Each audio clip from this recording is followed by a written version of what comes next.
Hi everyone, Louis DeCaro here. I'd like to spend some time with you reflecting on the theme of faith and reunion. And I must confess that I'm inspired in that title by a wonderful book, a U.S. history book by the great David Blight, historian at Yale, an award-winning book called Race and Reunion. And I think it's significant because it is in some respects a concern that I have over the issue of what we are now talking about in discussing racial reconciliation, especially as we are hopefully coming out of a very difficult period of time, as we're facing not only the end of the Trump era, although very likely that era is not going to end immediately. It's going to take a long time. But more importantly, in what way will we as believing Christians deal with this issue? And are we going to deal with it in a truthful and realistic way?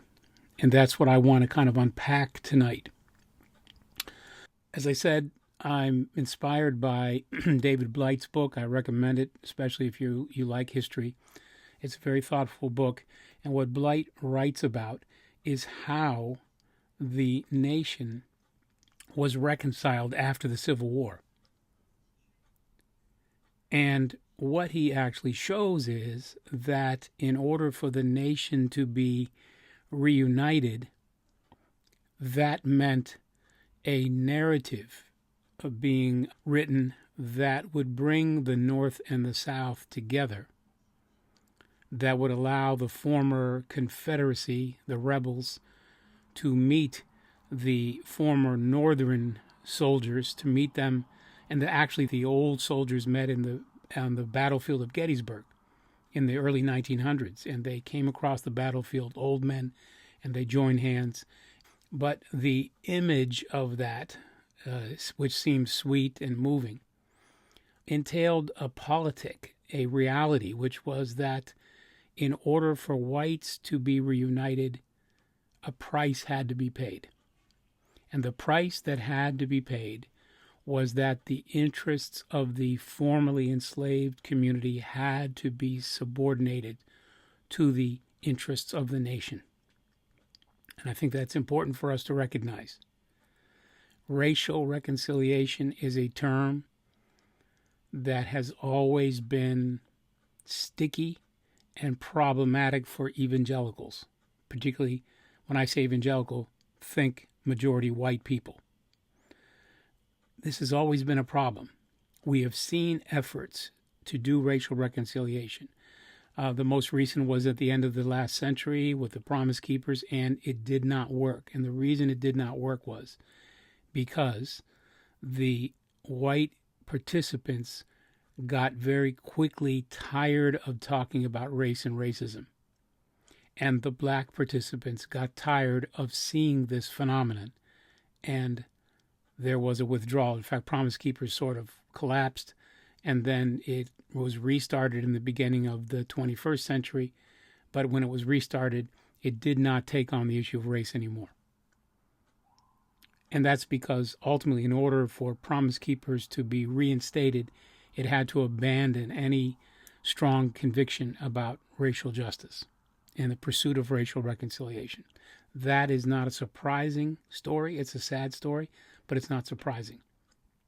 So I'd like to start by reflecting upon the interweaving of the Christian faith in this country, particularly the Protestant and evangelical faith, with the story of our country.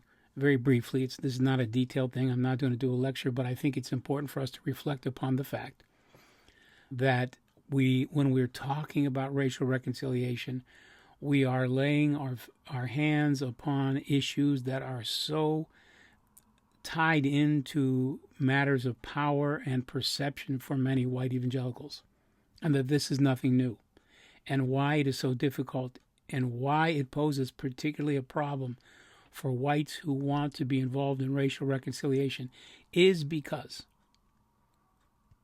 you may end up having to make a choice particularly now in this age, now that they're trying to usher in, whether they're going to be successful or not, I don't know. But they're going to try to usher in this sort of reuniting of the nation after these gaping wounds that have been opened in the Trump era. The question is, how's it going to be done? And can it actually be done? And I'm particularly talking to Christians who really have a commitment to racial justice, or at least say they have a commitment to racial justice, because I want us to particularly be mindful of the price. I want to read a little section, actually the last paragraph from David Blight's book, and then I want to reflect on that. So listen to me as I read this.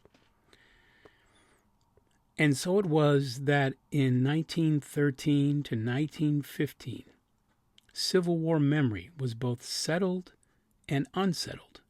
It rested in a core master narrative that led inexorably to reunion of the sections, while whites and blacks divided and struggled mightily, even to know one another across separate societies and an anguished history. Reconciliation joined arms with white supremacy in Civil War memory at the semi-centennial in an unsteady triumph. Just how enduring that triumph would be was a matter of degree, time, and place. Beleaguered but hardly invisible, emancipationist memory lived on to fight another day. The peace among the whites that Frederick Douglass had so feared in 1875 had left the country with a kind of Southern victory in the long struggle over Civil War memory. But because of the enduring significance of race in American society, and because it would take another political revolution and the largest mass movement for human rights in our history to crush the nation's racial apartheid system that had been forged out of the reunion, the first 50 years of remembering the Civil War was but a prelude to further reckonings. All memory is prelude. Wonderful book. Award-winning book, no doubt. All memory is prelude. What is the memory of evangelicalism? The memory of evangelicalism is stylized. It's a narrative that we, particularly predominantly white evangelicals, have written about ourselves. It's not only a narrative that blinds us to the theological issues that afflict our churches. We look back and glorify certain church leaders who really were not all that. Let me use a case in point. Charles Grandison Finney. Many people have named their children after Finney. Many people have been inspired in evangelism and church ministry. But Charles Finney was not only theologically a dubious character. He may have been a Pelagian, and, we're not going to talk about that, but he may have been. But he was also a textbook racist. He was against slavery, but he did not think whites and blacks were socially equal. You would never know that from talking to the average evangelical Christian. You would never know, for instance, that many of the founders of Protestant evangelical orthodoxy in North America were slaveholders. And that while they may not have been tyrannical slaveholders, they still held human beings as property and used their labor for free. So these are things that in the narrative are not seen. And it's particularly important that in the narrative of the Christian and evangelical tradition in our country, racism and racial justice are always things that are kept in the background. If you've been like me, I studied in a very good seminary, and I got a very traditional Eurocentric church history, and of course it's excellent. But I want to share with you the fact that I never heard any real discussion about race and racism in my church history classes. It wasn't simply that they didn't talk about, the multicultural, multicolor world of the Bible. They didn't tell us that there were no whites in the ancient biblical world. It's not simply that.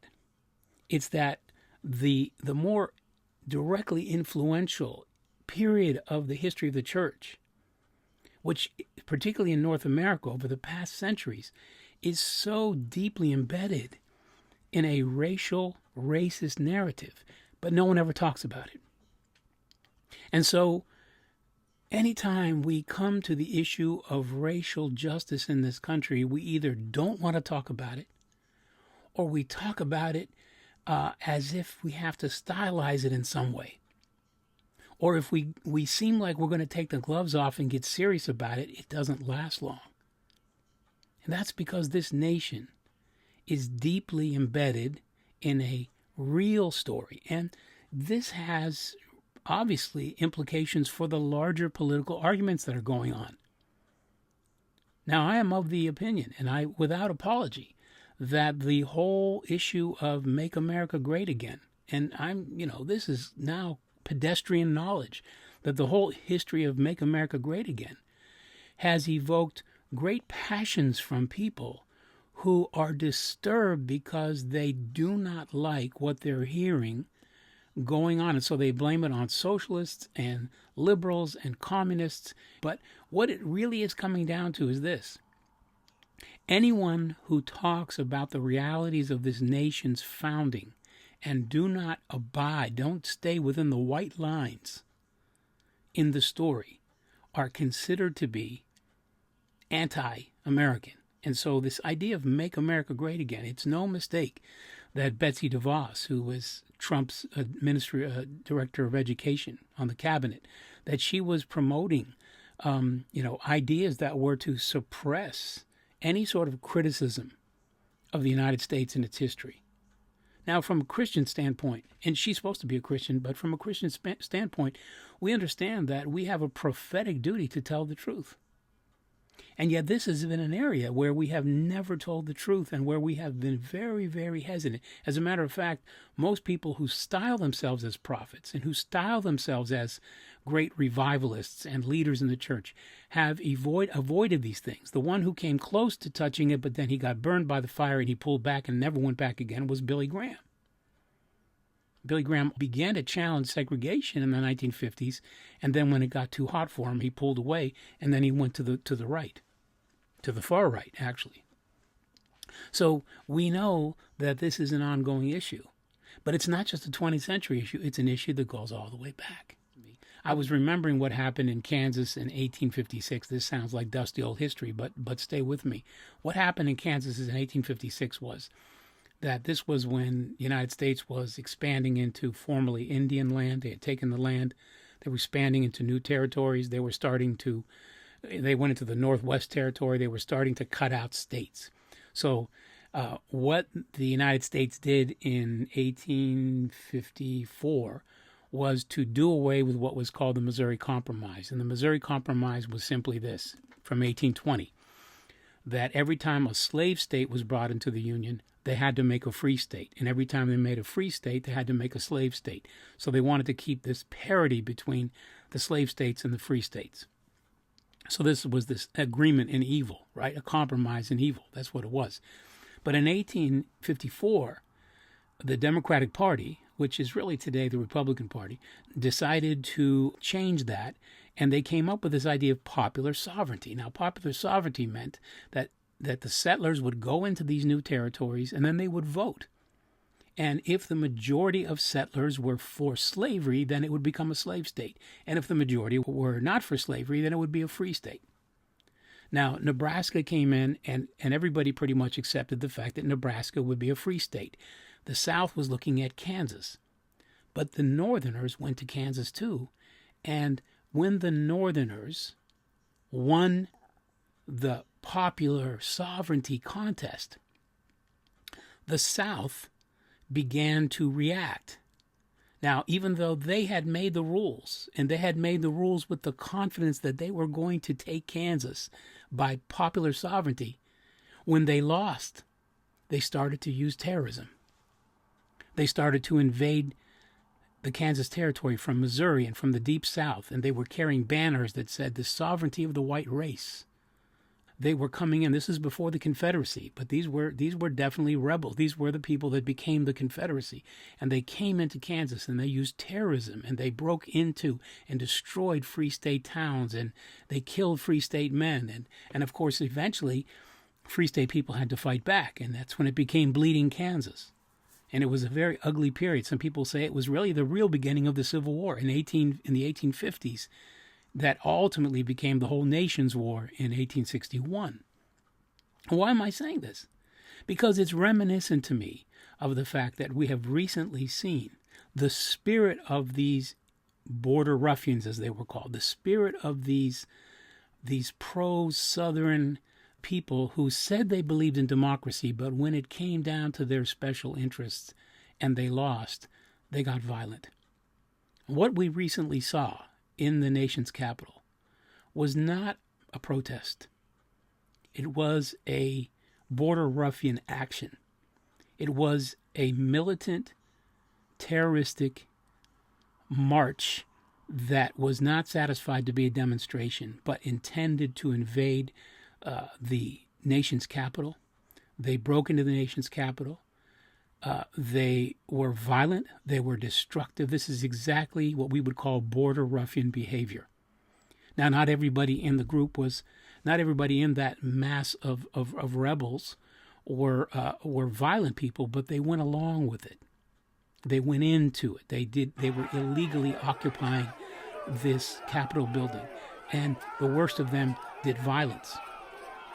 And we all know the outcome was tragic. But these people were actually lawbreakers. They were actually practicing sedition, and they were actually making an act of war upon the country. This is really how it needs to be viewed. That's what the border ruffians were doing in 1856. And it's also why the border ruffians had to be met with force. And the reason why, now this is shades. Now what happened in Washington, D.C. is shades. It's not the exact same thing. I'm not drawing a hard and fast parallel. But what I'm saying is that there are shades of what happened in our past. It's to no surprise these themes come back again. Sometimes they come back in very slightly shaded repetitions or rehearsals of what happened in the past. In 1856, when this happened, there was a pro-slavery man in the White House named Franklin Pierce. He was followed by another pro-slavery man by the name of James Buchanan. So as long as they occupied the White House, the pro-slavery Democrats, they turned a blind eye to what was going on, and still the northern anti-slavery forces pushed back and fought back and had to use force. So that, reminds us of the fact that what we've seen in recent months is when Trump was elected 4 years ago, there were demonstrations and there was some behavior on the part of some people that was just outrageous and insulting. It was terrible. But as bad as the behavior was on the part of some Democrats and some liberals and some celebrities, nothing of this nature was done. The kinds of things that we're hearing about is the Black Lives Matter protests and the burning of property and police cars being set on fire. But that actually, has its own history. That has a long history of blacks being murdered by the cops, and the failure on the part of the justice system and the failure on the part of the police department to do the right thing. We know that. That's not even the discussion. So comparing Black Lives Matter to what happened in Washington is not a fair comparison. What is a fair comparison is to look at how Democrats and liberals have protested Trump versus how these people acted with Biden's election, how the president has acted, and how people who support Trump have acted. So this is part of a certain fabric. It's a seamless fabric of hypocrisy, of self-deception, of the arrogance of this man, and he has been worse than a pre-Civil War president. He's been a shameful figure. And I think that as Christians, we need to be able to say that. He's an embarrassment. And I think it's fair to say that if you are a Christian and you supported Trump the first time, well, you made a mistake. Maybe you had certain principles. Maybe you were voting, in your mind, you were voting for the best thing, but you made a mistake. If you voted for Trump the second time, there's a question mark over your head. And if you continue to defend Trump now, there is a question mark over your head. The problem is not simply that you have a different political view. The problem is your worldview and your commitments are so problematic. And this is what I'm getting at when I'm talking about reunion. Are we going to be able to be reconciled with our black brothers and sisters and our Latino brothers and sisters and those who have been in the past offended, excluded, oppressed, diminished by our world and by our church? Are we going to be able to be reconciled with them if we feel obliged to continue to keep our arms open to these MAGA head Christians? And I want to raise the question here because we were looking at history, and what we saw in history was that the way the United States was able to heal the terrible rift between the North and the South, what was done was the restoration of white supremacy in the South, the sentimentalizing of the Civil War.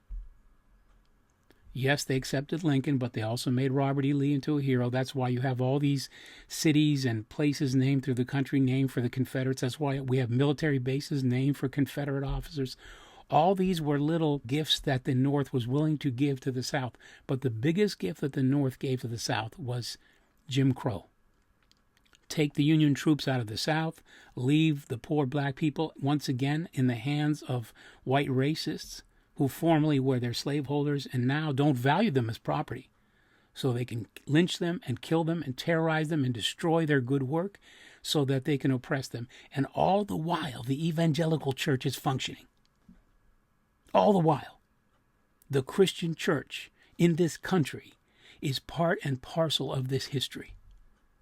So that at the same time that Blight is writing about here, the early 1900s, the KKK is in the churches, and they are representing protecting America from the Catholics and the Jews, and of course keeping the blacks in their place. And they were part of the Holiness Church, part of the Methodist Church, part of the Baptist Church. And the reality is, even though that was a Southern issue, that the attitudes toward black people in racism were hardened in the North as well. You know the term. You have de jure segregation after 1896 in the South, but you have de facto segregation in the North. Just as a matter of fact, segregation. Racism permeates the country. Why? Because white society builds its unity on white privilege and white supremacy. Today, you can't talk about white privilege because white conservatives, Trumpists, whatever you call them, and evangelical Trumpists get upset. They think that that's somehow socialist language. No, it's not socialist language. It is simply terminology that puts the truth of history into practice. What we know about our country is that black people's well-being was sacrificed on the altar of white unity. That's why the North and the South came back together. Why they even had schools named after Abraham Lincoln in the South, not only for the black children, but because even white Southerners came to accept Lincoln as some sort of benign hero. Why? Because Lincoln himself was not willing to do what was necessary in the South. Because Lincoln said, with malice toward none and charity toward all. And he wasn't talking about black people. He was saying to the South, come back home and you're not going to get a harsh treatment. You betrayed the country. You led our nation into a civil war that cost 600,000 lives. You enslaved people, but we're not going to punish you. Like the prodigal son, come home and I'll put a robe on you and I'll kill the fatted, whatever it was, calf. Only in the United States, the fatted calf was black people. So that's why you have need of a civil rights movement. And once you get to the civil rights movement, again, where are the evangelicals on the civil rights movement? In the South, they are against it. There's no great numbers of evangelicals marching in with Dr. King. There aren't any. There may be one or two, but they're not major leaders. Who was marching with Dr. King? The Roman Catholics, the rabbis, and the liberal Protestants, not the evangelicals. The evangelicals were talking about communism and its threat to the country and how the communists were using the civil rights movement to destroy the moral fiber of the nation. That's what evangelicals were talking about in the South. And segregation was God's plan and purpose for humanity. And in the North, Northern evangelicals were no better. White evangelicals were no better. They were quiet. They were indifferent. And this has, in fact, been the profile of white evangelicals from the very beginning. White evangelicals in the North have always been conservative. Even if they said they didn't believe in slavery, they said that it had to be resolved in time. So when you had abolitionists like John Brown who came along, they condemned them. Evangelicals condemned them. Evangelicals condemned civil rights activists. Evangelicals condemn Black Lives Matter. Evangelicals have a knee-jerk reaction. They always see any effort on the part of racial justice as incendiary or as communist and socialist, as Marxist. They have all this terminology that they throw out every time, but they never talk about justice. So when the secular people make an issue, then they can say, well, they're secular, they're godless. Oh, this movement was founded by a couple lesbians, so we can't support it. But they never supported their own Christians who advocated for racial justice, and they don't want racial equality.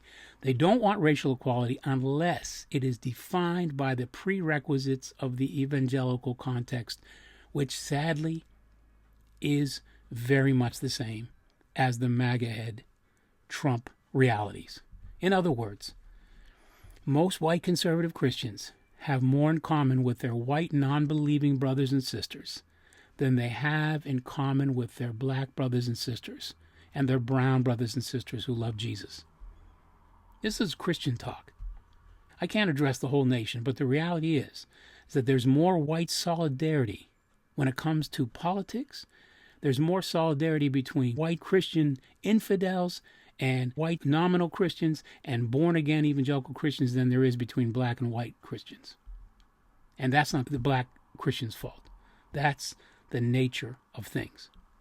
If we're going to try to keep the narrative of white privilege, white supremacy, and this idea of a white Christian nation, if we are going to try to keep that alive, we're not going to enjoy racial justice, and we're not going to enjoy racial reconciliation.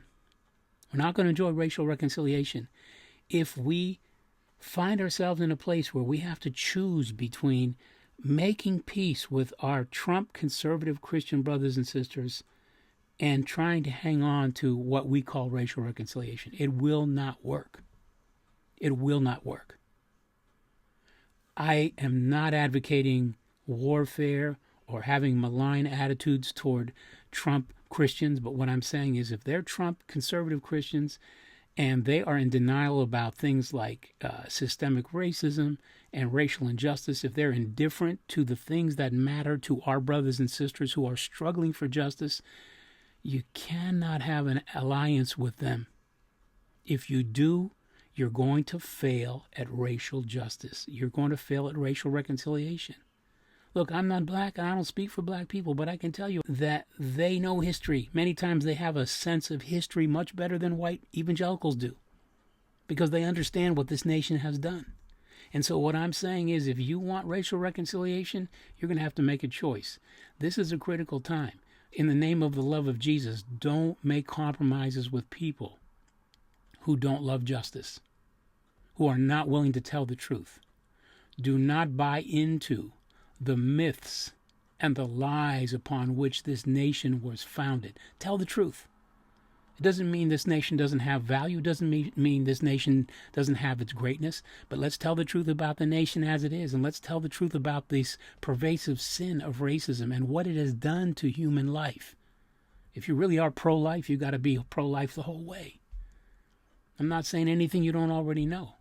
But what I'm saying is this. Those people that invaded the Capitol were border ruffians. They came into that building with the same sense of privilege and entitlement and the willingness to use violence and destroy property and fly a Confederate flag and scare and terrorize our own government leaders. What does it tell us? It tells us that the reality of our nation is a difficult one. And so what we have to do as Christians is determine where we are going to stand on this issue. We can't change the whole country. But as a church and as Christians, we have to understand there's not going to be some Holy Ghost revival who's going to come in and change everybody. It's not going to happen that way. We've had more revivals than you can shake a stick at in this country. And they always conform to the racism of the culture. So if you're a revivalist or you're one of these people who believes in revival, amen. Preach, because people need to be saved. But the sad thing is, you can still be, in this culture, you can be saved and still be a racist. You can be saved and still be in denial when it comes to the issues of what black people are going through. Talk to your black brothers and sisters and ask them how they feel about the realities of this country. Ask them about their experience. I just had an exchange with a very fine white man, but he doesn't believe that there's this thing called systemic injustice. He believes that there's racism, but he doesn't believe it's consistent. And I want to tell you, if you take that position, you're not ready for racial reconciliation. You may be a nice person, but you're not ready. Evangelicals are the laughingstock of this country. We have secular people who have a greater understanding of injustice, inequity in the culture. And sadly, they don't have biblical values, but they have a better understanding. And we as evangelicals have always been behind. And we have never, for as much as we say we believe in the gospel has never been the decisive factor in race in this country, because a large portion of evangelicals have been committed to the status quo. I'm not willing to make peace with border ruffians. If you support Trump and what he has taught, if you see what happened in Washington, D.C., as anything less than an act of war upon the country and a seditious, violent intrusion, if you see this issue as a question of the Christian being right over the secular liberals who are wrong, along with all the dark people who follow them, then I can't shake hands with you. I don't want to make peace with you. It's not that I want to make war on you, but I can't call you a brother. You are a practical, heterodox Christian. And we as evangelicals are going to have to decide whether our orthodoxy extends to our anthropology. And if so, we have to start asking if the image of God in our neighbors and in our brothers and sisters in Christ, if it matters, then we need to hear what they have to say. Thank you.